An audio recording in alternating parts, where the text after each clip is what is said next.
موسیقی کے مدھر سے جلتنگ منگولے کے اس رنگین ماحول کو فسوس زدہ بنا رہے تھے۔ خفیف سی باتوں کی مختلف زبانوں میں بعض گشت ارد گرد سے ابھر رہی تھی۔ کھنکتے قہقہے اور مشروب اور شراب کے گلاسوں کے بجنے کی آوازیں اس کشادہ لان کے ہر کونے سے ابھر رہی تھی۔ مختلف صحافی اور کیمرہ مین ارد گرد کے بہت سے مناظر کو قید کر رہے تھے۔ دوران کے جہاں پہنچتے ہی بروس چکنا ہو گیا تھا۔ ہاروی سب اس پر چھوڑ کر ایک طرف ہو چکا تھا۔ دوران کی لائیو ویڈیو ایک ساتھ بہت جگہ چلانے کا ایک مضبوط منصوبہ تیار کر لیا گیا تھا۔ بروس کو اب دوران کو مشروب پلانا تھا۔ بار کے کاؤنٹر پر کوہنی ٹکائے وہ کن اکھیوں سے لان کے ایک کونے میں کھڑے دوران اور انل کو جانچ رہا تھا جو باتوں میں مگن تھا۔ ایک کمینی سی مسکراہٹ نے اس کے لبوں کا گھیراؤ کیا۔ کاؤنٹر پر اس کی انگلیوں کے پور دھیرے دھیرے بج رہے تھے جن میں اس کھیل کی شروعات ہی فتح یابی جیسا رقص تھا۔ سر سافٹ ڈرنک۔ کاؤنٹر کے دوسری طرف متوجہ لڑکے نے مشروب کے 2 گلاس کاؤنٹر پر رکھ کر آہستگی سے آگے سرکائے۔ گلاسوں میں موجود شربتی رنگ کا مشروب گلاس کے کناروں سے ٹکرا کر لہریں بنا گیا۔ بروس نے ایک زہریلی مسکان لبوں پر سجائی، ہاتھ اوپر اٹھایا اور مٹھی میں دبائی 2 گولیاں انگلیوں کو آہستگی سے کھولتے ہوئے دائیں گلاس میں گرا دی۔ گلاس کو بڑی نرماہٹ کے ساتھ اٹھایا اور دھیرے سے ہوا میں دائرہ بناتے ہوئے گھمایا۔ گولیوں کے گرتے ہی مشروب میں ابال آیا اور پھر بلبلوں کی صورت بیٹھنے لگا۔ گولیوں کو مشروب میں گلنے میں چند سیکنڈ لگے تھے اور اس کے بعد دونوں گلاسوں میں موجود مشروب ایک جیسا دکھائی دینے لگا تھا۔ ہے کم۔ بروس نے ہاتھ کے اشارے سے خالی ٹرے تھامے کاؤنٹر پر کھڑے ویٹر کو بلایا۔ ویٹر مؤدب انداز میں ٹرے تھامے پاس آیا۔ بروس نے دونوں گلاسوں کو بہت احتیاط سے اس ترتیب کے ساتھ ٹرے میں سجایا۔ سر کو ہلکا سا ہم دے کر لڑکے کو اپنے ساتھ چلنے کا اشارہ کیا۔ کچھ دیر میں ہی وہ ویٹر اور ٹرے میں سجے مشروب کے 2 گلاس سمیت دوران کے سامنے تھا۔ نظر بڑھ کر اس کے ہوبرو سراپے کو دیکھا۔ بالوں کو سلیقے سے جل سے پیچھے کے رخ سیٹ کیے وہ آج مختلف مگر سحر کن شخصیت کا مالک لگ رہا تھا۔ ہے ڈرنک۔ بروس نے خوشگوار لہجے میں ہاتھ آگے بڑھاتے ہوئے خیر مقدم کیا۔ دوران نے ایک لمحے کو اس کے بڑھتے ہوئے اور خوشگوار انداز کو دیکھا اور پھر سنجیدگی سے جیب میں ڈالا ہاتھ نکالا اور اس کے ہاتھ کو تھام لیا۔ وہ تو بہت پرجوش دکھائی دے رہا تھا۔ ہاتھ کو پکڑ کر زور سے ہلاتے ہوئے وہ چمکتی آنکھیں دوران کی گہری آنکھوں میں گاڑے مسکرا رہا تھا۔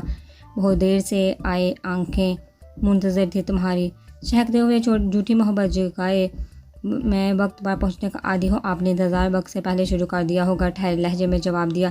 لبوں پر وہی معنی خیز مسکراہٹ تھی جو دوسروں کی سوچ کو جانچ کر سچ ثابت ہونے پر مزین ہوتی تھی۔ بروس ہلچل ہوا، پھر آدھے جسم کو ہلکا سا ہم دیے پاس کھڑے ویٹر کی طرف مڑا۔ وہ جانتا تھا دوران کے گلاس کو وہ ٹرے کے وسط میں اور انل کے گلاس کو کنارے پر رکھ کر لایا تھا۔ اس نے اسی ترتیب کو ذہن نشین رکھتے ہوئے دوران کے گلاس کو اٹھایا۔ Soft drink. بروس نے مسکراتے ہوئے گلاس دوران کی طرف بڑھایا۔ دوران نے ایک لمحے کو گلاس پر نگاہ جمائی، پھر پر اعتماد انداز میں گلاس تھام لیا۔ بروس اب انل کی طرف گلاس بڑھا رہا تھا۔ انل نے ہاتھ میں پکڑے موبائل پر ہلکی سی چمچ کی اور موبائل جیب میں رکھا۔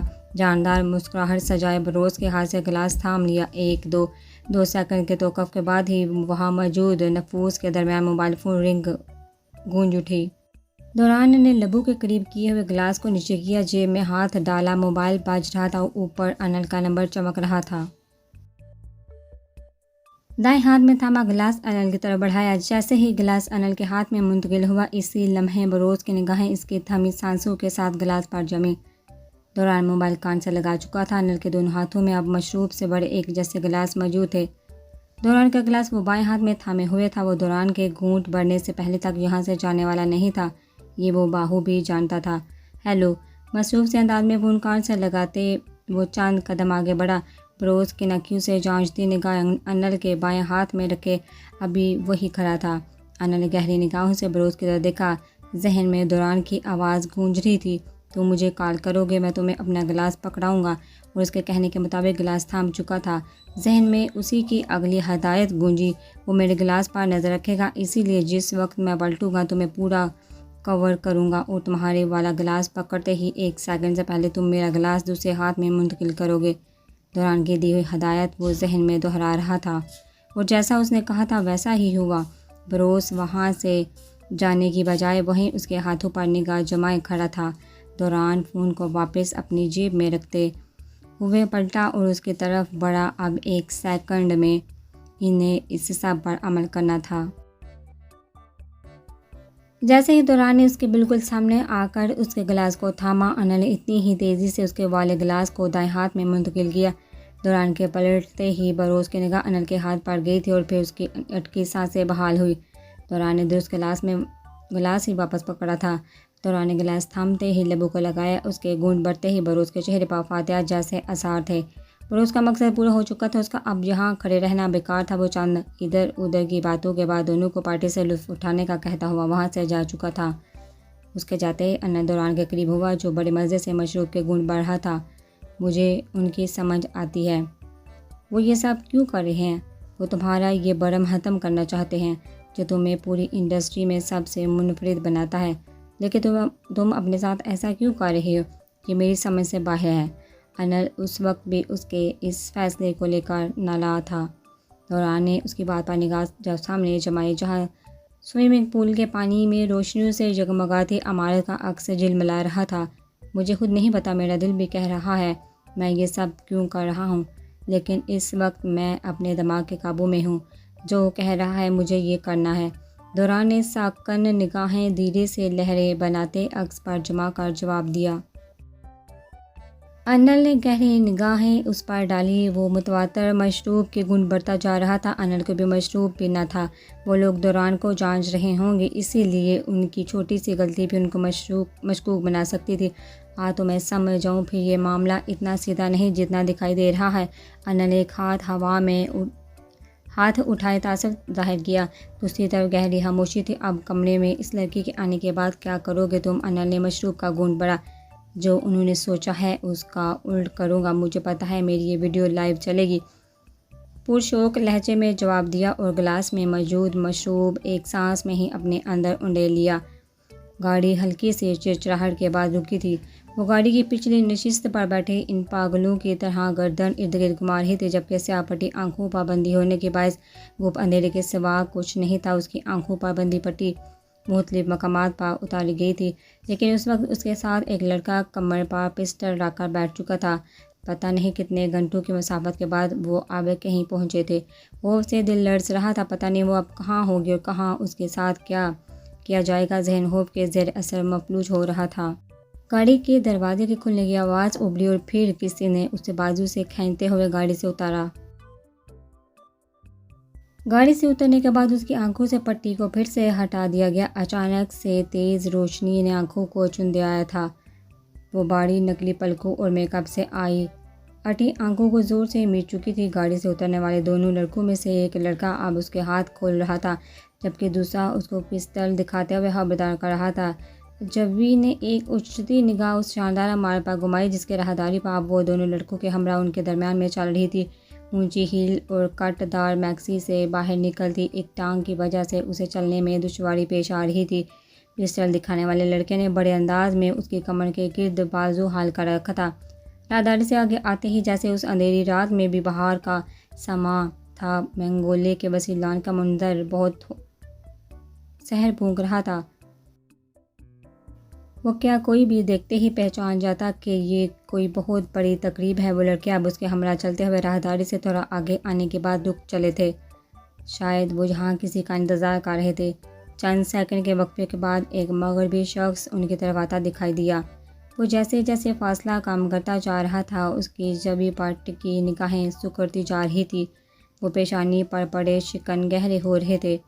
تیز تیز ڈگ بڑھتا وہ شخص اب لال ببو کا چہرہ لیے ان تینوں کے سامنے تھا۔ یہ کس کو اٹھا لائے ہو؟ کون ہے یہ؟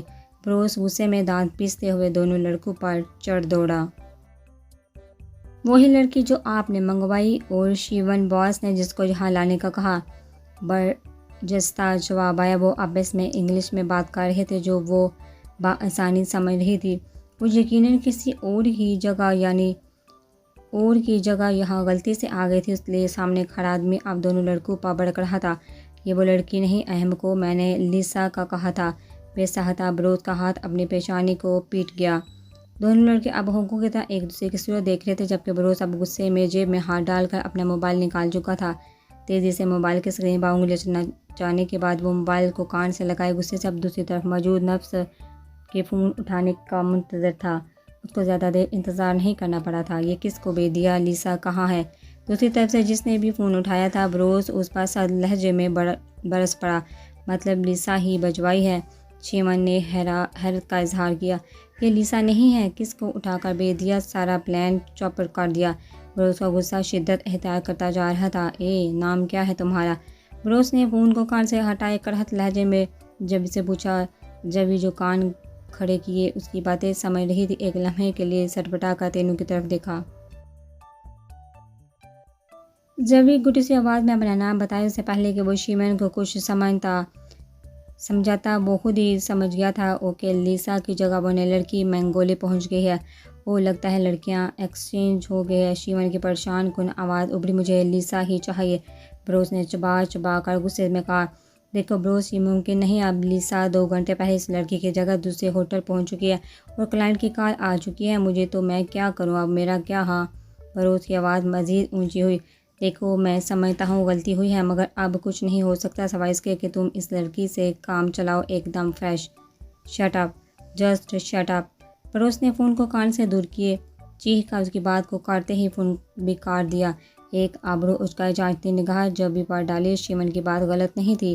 میرون گاؤں میں ملبوس سامنے کھڑی لڑکی لیسا کی طرح حسین و جمیل تو نہیں تھی، مگر بلا کی پرکشش تھی اس کے چہرے پر۔ اس کی سیاہ بڑی آنکھیں اس کے عام سے نقوش پر باری تھی۔ قد متوازن ہونے کے باوجود جسامت کا شڈول پن اس منفرد بنا رہا تھا۔ بروس نے گہری سانس باہر انڈیلی ہواں نگاہوں سے لڑکوں کو گھورا۔ اسے فی الحال میرے کمرے میں لے کر چلو، پھر بتاتا ہوں میں آگے۔ سامنے کھڑے لڑکے کو ہاتھ سے اشارہ کرتے ہوئے حکم صادر کیا اور آگے چل پڑا۔ دونوں لڑکے جبی کے ہمراہ اس کی تقلید کر رہے تھے۔ جبی بے بسی سے ارد گرد دیکھ رہی تھی۔ نہ جانے یہ کون سی جگہ تھی اور اب یہ بھیڑیے اس کے ساتھ آگے کیا کرنے والے تھے۔ یہ خوف ہار اٹھنے والے قدم کے ساتھ بڑھتا جا رہا تھا۔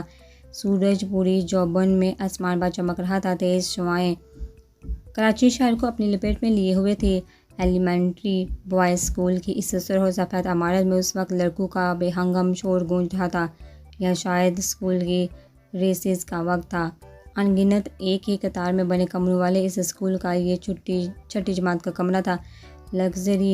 لکڑی کے اوپر پھٹے والے لوہے کی ڈیسک افقی قطاروں میں لگے تھے۔ سفید روغن والی دیواروں پر کاغذ کے بنے چارٹ جگہ جگہ دیواروں پر چسپاں تھے۔ سامنے کی دیوار پر سیاہ بورڈ نصب تھا جس کے نیچے سفید رنگ کے چاک پڑے ہوئے تھے۔ اس وقت کمرہ جماعت میں ادھم مچا تھا۔ کچھ لڑکے بھاگ دوڑ رہے تھے، ایک دوسرے کو چاک مار رہے تھے اور کچھ ڈیسک کے اوپر بیٹھے ٹفن کھولے کھا رہے تھے۔ ان سب میں وہی تھا جو کتاب کھولے انہماک سے پڑھنے میں مگن تھا۔ یاور ملک کی بدولت وہ پھر سے اسکول میں آنے میں کامیاب ہو گیا تھا۔ اسے برہان اور فاقہ کی طرح کسی انگلش میڈیم نجی اسکول میں نہیں ڈالا گیا تھا۔ یہ کراچی کا سرکاری اسکول تھا۔ دوران آدھا سال گزرنے کے بعد داخلہ لیا تھا۔ اسے اسکول آتے مہینہ ہو چکا تھا، لیکن وہ چپ چاپ بیٹھا اپنا پڑھتا رہتا تھا۔ کچھ لڑکوں نے پہل اس کے ساتھ بات چیت کی کوشش کی، مگر اس کے کم بولنے کے باعث پیچھے ہٹتے گئے۔ لڑکوں کو اس کے شور میں اچانک سکوت جماعت کا دروازہ زور سے دیوار پر لگنے کی وجہ سے آیا تو صف تیبری چڑھائے آگے بڑھا۔ وہ ہندی جماعت کا نہ صرف مانیٹر تھا بلکہ اسکول کے ہیڈ ماسٹر صاحب کا اکلوتا سپوت بھی تھا۔ جماعت کیا اسکول کے تمام لڑکے اسے ڈرتے تھے، بس یوں سمجھے کہ اسکول میں اس کا سکہ چلتا تھا۔ توصیف نے غصے سے درمیانی قطار میں موجود تیسرے ڈیسک پر بیٹھے انل یوسف کو ایک جھٹکے سے گریبان سے تھام لیا۔ کھڑا ہو جا، روبدار آواز میں وہ انل کو حکم صادر کر رہا تھا۔ انل نے گھر کر دیکھا مگر اٹھا نہیں۔ توصیف کے ساتھ کھڑے لڑکے ہاتھوں میں بلے اور ہاکی اٹھائے ہوئے تھے۔ وہ شاید اسکول کے میدان میں کھیل رہے تھے اور اب انل کی شکایت ملنے پر جہاں آئے تھے۔ اسکول میں موجود ہر پانی کے کولر کے ساتھ اسٹیل کا ایک عدد گلاس زنجیر سے باندھا گیا تھا، لیکن انل کو عیسائی ہونے کے باعث اس گلاس میں پانی پینے کی اجازت نہیں تھی۔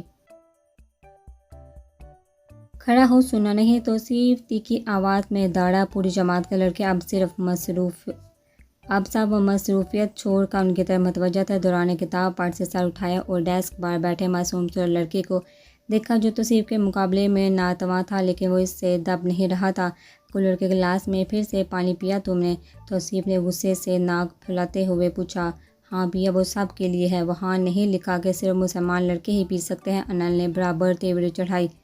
زیادہ زبان چلانے کی ضرورت نہیں، سمجھا؟ کتنی دفعہ سمجھا ہے تجھے؟ لگتا ہے بات تیری کھوپڑی میں گھستی ہی نہیں ہے۔ توصیف نے اس کی گریبان پر اپنی گرفت مزید بڑھائی۔ انل کی گریبان چھڑوانے کی ساری کوششیں ناکام جا رہی تھی۔ توصیف نے ایک جھٹکے سے اسے ڈیسک سے نیچے گرایا۔ اب وہ اس کی گریبان کو تھامے باقاعدہ اسے مار رہا تھا۔ پوری جماعت تماشا دیکھ رہی تھی، کسی میں اتنی ہمت نہیں تھی کہ انل کو چھڑواتے۔ توصیف اسے زمین پر لٹائے مسلسل اس کے چہرے پر مکے جڑ رہا تھا۔ دوران ایک جھٹکے سے اپنی جگہ سے اٹھا کنبٹی کی رگیں تن گئی تھی اور آنکھیں غصے سے سکڑ گئی تھی۔ تیز تیز ڈاک پڑتا وہ ایک سیکنڈ میں توصیف کے سر پر کھڑا تھا۔ توصیف نے مکہ جڑنے کے لیے بازو اٹھایا اور اب کی بار بازو نیچے نہیں آیا، ہوا میں معلق رہ گیا۔ غصے سے گردن گھما کر دیکھا۔ دوران پیشانی پر بال ڈالے کھڑا تھا۔ وہ دکھنے میں دبلا پتلا تھا، لیکن طاقت اتنی تھی کہ توصیف اپنی پوری قوت کے باوجود ہاتھ نہیں ہلا پا رہا تھا۔ تو کون ہے ابے؟ توصیف نے گھراتے ہوئے پوچھا۔ اس کا چہرہ اب قوت لگانے کی وجہ سے سرخ ہو رہا تھا۔ آس پاس کھڑے لڑکے توصیف کی حالت پر دبی دبی ہنس رہے تھے۔ اس کا گریبان چھوڑ، دوران نے سنجیدگی سے مگر ٹھہلے لہجے میں حکم دیا۔ چلو، ایک اور ٹڈی کو زکام ہو گیا۔ توصیف نے استہزائیہ مسکراہٹ سجائے تمسخر اڑایا۔ تو وہ بولتا بھی ہے رے؟ میں تو سمجھا گونگا ہے تو۔ توصیف کے تمسخرانہ انداز پر پوری جماعت میں کہکے گونج اٹھے تھے۔ چپ چاپ جا اور باقی لڑکوں کی طرح اس جگہ پر بیٹھ جا، سمجھا؟ نہیں تو اس سے پہلے تیری کھوپڑی کھول دوں گا، توصیف نے بڑے رعب سے ناک چڑھاتے ہوئے کہا۔ دوران ایک نگاہ اس کے چہرے پر ڈالی اور پھر دوسری انل کے گریبان پر۔ اگلے ہی لمحے وہ پاس کھڑے لڑکے کے ہاتھ سے بلا چھین کر توصیف کے سر پر مار چکا تھا۔ سورج ڈوبتے ہی سرمئی روشنی لائنز ایریا کی تمام عمارتوں کو ہلکی ہلکی ہوا میں ٹھنڈک بخشنے لگی تھی۔ چوتھی منزل کے فلیٹ میں خاموشی چھائی تھی۔ مریم کسی پڑوسی کی طرف تھی۔ جب وقت کھیلنے گیا تھا، میری کتابوں میں سر دیے بیٹھی تھی۔ ایسے میں وہ چھوٹے سے کمرے میں موجود بکھرے بال، پزمردہ صورت اور ہلکے زدہ آنکھوں کے ساتھ پلنگ پر اپنے دوپٹے کی تلاش میں تکیے الٹ پلٹ رہی تھی۔ ہلکے زرد رنگ کے جوڑے میں اداس آنکھوں کے نیچے موجود گالوں پر زردی چلک رہی تھی۔ گھنگریالے سیاہ بال اوپر کو پھولے ہوئے ہوا میں دھیرے دھیرے ہل رہے تھے۔ اس دن چھت کی ملاقات کے بعد 4 ماہ اور 3 دن گزر گئے تھے۔ دوران اسے پھر کبھی یہاں نظر نہیں آیا تھا۔ وہ ملاقات اس کی پہلی ملاقات تھی، لیکن وہ اس کے سحر میں ایسی جگڑ گئی تھی کہ چاہ کر بھی نکل نہیں سکی۔ یوں محسوس ہوتا تھا وہ انسان نہیں، جنات میں سے تھا اور وہ عصیب زدہ ہو گئی تھی۔ دماغ نے دل کی بہت کلاس لی، ہر جتن کر ڈالے، پر وہ ایسا بغاوت پر اترا کہ ہر چیز میں، ہر چہرے میں اسی کا عکس تلاشنے لگا۔ دل میں وسوسے گر کرنے لگے، کیا پتہ وہ اب اس دنیا میں نہیں رہا ہو۔ اس کی اس عصیب زدہ حالت کی اس کے دل کے بعد سنانا کو خبر تھی۔ ہر پل کا ساتھ اور دوستی تھی۔ اس کی بدلتی حالت کیسے چھپ سکتی تھی؟ اور آج وہ تنگ آ کر انوں سے اس کے بارے میں پوچھنے کا فیصلہ کر چکی تھی۔ سنانا کے پوچھنے پر وہ اس سے بتا چکی تھی کہ وہ کہاں اور کیوں جا رہی ہے۔ پاگل مت بنو، جبھی رک جاؤ، سمجھی؟ سنانا نے اس کے بازو کو پکڑ کر پوری قوت سے اپنی طرف گھمایا۔ وہ جو دوپٹہ اٹھا کر گلے میں ڈالنے والی تھی، گھوم کر سنانا کے روبرو ہوئی۔ اگر رکوں گی تو پاگل ہو جاؤں گی، سپاٹ لہجے میں وثوق سے کہا۔ 1 منٹ یہ تو سوچو۔ انو کیا سوچے گا؟ تم اس لڑکے کے بارے میں کیوں پوچھ رہی ہو؟ سنانا نے رسان سے سمجھایا۔ کہہ دوں گی، یہ تو میں خود نہیں جانتی کہ میں اس کے بارے میں کیوں پوچھ رہی ہوں، برجستہ جواب دیا۔ آہستگی سے اپنا بازو اس کے ہاتھ سے چھڑوایا اور پلنگ پر سے دوپٹہ اٹھا کر گلے میں ڈال لیا۔ جب یہ تو جانتی ہو نا کہ وہ مسلم ہے؟ سنانا نے سینے پر ہاتھ باندھے سوال کیا۔ وہ اب اپنا دوپٹہ دھسکا رہی تھی، نگاہیں چرائے، پلکیں پھڑپھڑائیں۔ ہاں تو میں نے کب کہا وہ عیسائی ہے؟ نہیں کہا، پر تم گناہ کر رہی ہو، ابا کو پتہ چلے گا تو۔ سنانا تنگ کر پھر سے روبرو ہوئی۔ مطلب کیا کہنا چاہ رہی ہو تم؟ گناہ کیسا؟ جبھی اس کے اب کی بار غصے سے نگاہیں اس کی نگاہوں سے گاڑی۔ مطلب یہ کہ تم اس سے محبت کرنے لگی ہو، سنانا نے ایک سانس میں کہا۔ سنانا کی آنکھوں میں گاڑی، اس کی آنکھیں بھیڑ سے زاویہ بدلنے لگی۔ نہیں، سخت لہجے میں فوراً اس کی بات کو رد کیا۔